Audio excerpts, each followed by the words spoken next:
إن الذين يدنسون المصحف الكريم كتاب الله فجر غادرون.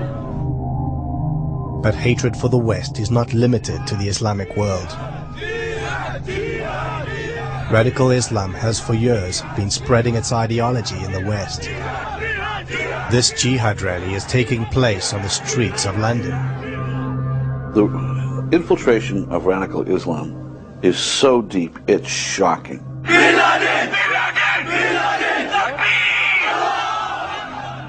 And everyone's in denial about it. The minute you say, oh, this is an extremist group, you know, all of a sudden it's, oh, you're not being politically correct. You have Al-Muhajirun, who's an open-fledged terrorist entity, speaking out on the streets, calling for Muslims to jihad against Britain. UK, you will pay! UK, you will pay! Fuck USA! Fuck USA! Fuck UK! Fuck UK! UK, you will pay! UK, you will pay! We've been infiltrated by people who want the Quran to replace our constitution. أنا رحت سنة 95 لقيت خطب بتقول إن هم منطلقين للبيت الأبيض خلاص من المساجد، من بعض المساجد. يعني ايه منطلقين للبيت الابيض؟ يعني كان واحد بيقول في خطبته ان احنا ذاهبون دلوقتي الى البيت الابيض علشان ان شاء الله ينتصر الاسلام ويتحول البيت الابيض الى البيت المسلم. يعني هيروحوا يحتلوا البيت الابيض يعني ولا؟ لا، بسواد الاسلام وافكاره سوف يتغير البيت الابيض. Hamas has the largest infrastructure of all terrorist organizations on American soil today. They are not trying to be part of the American way of life. They are not trying to be part of our culture.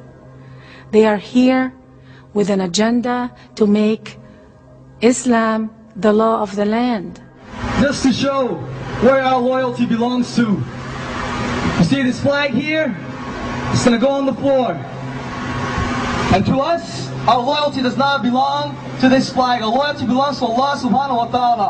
Takbir! Allahu Akbar! Allahu Akbar! Of course, not all Muslims are like that. But we've been infiltrated with this kind of agenda. And America has to wake up because we are strangling ourselves with our political correctness. There is tremendous deception in terms of saying one thing publicly and another thing privately. Yasser Arafat obviously was the master of this dual agenda in terms of openly supporting pluralism or nonviolence or condemning terrorism. I condemn completely these terrorist activities. And then secretly or behind closed doors supporting it.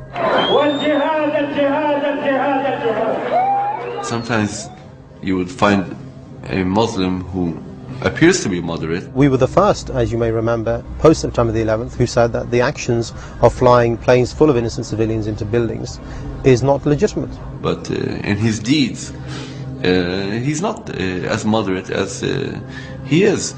We are here to talk about the Magnificent 19. Those who 2 years ago today split the world into two camps, into the camp of Islam and the camp of non-Islam or Kufr. Those who revived the obligation of jihad worldwide. The Magnificent 19, they were praising the hijackers, celebrating the attacks on New York. The deception is so high and so successful that I'm afraid we're losing the battle. In order to expose British terror groups like Al-Muhajirun and supporters of Sharia, Glenn Genvey collaborated with Jonathan Galt and acquired recordings of the group's meetings held in London mosques. The tapes reveal open incitement to violence and terror, in particular from Abu Hamza al-Masri, who calls upon followers to kill the kuffar or non-Muslims. What makes Allah happy? Allah is happy when a kafir is getting killed. Abu Hamza, in one of the clips, is talking about the word kufar, that if you are not a Muslim and you live in a Muslim land, you are like a cow. That's his word. You see, the Islamic rule, if a kafir goes into a Muslim country and he's walking by, he's like a cow going, anybody could take him. That is the Islamic rule, and this is the opinion of the fuqaha. It's not my opinion. If you read the books of jihad, you'll see.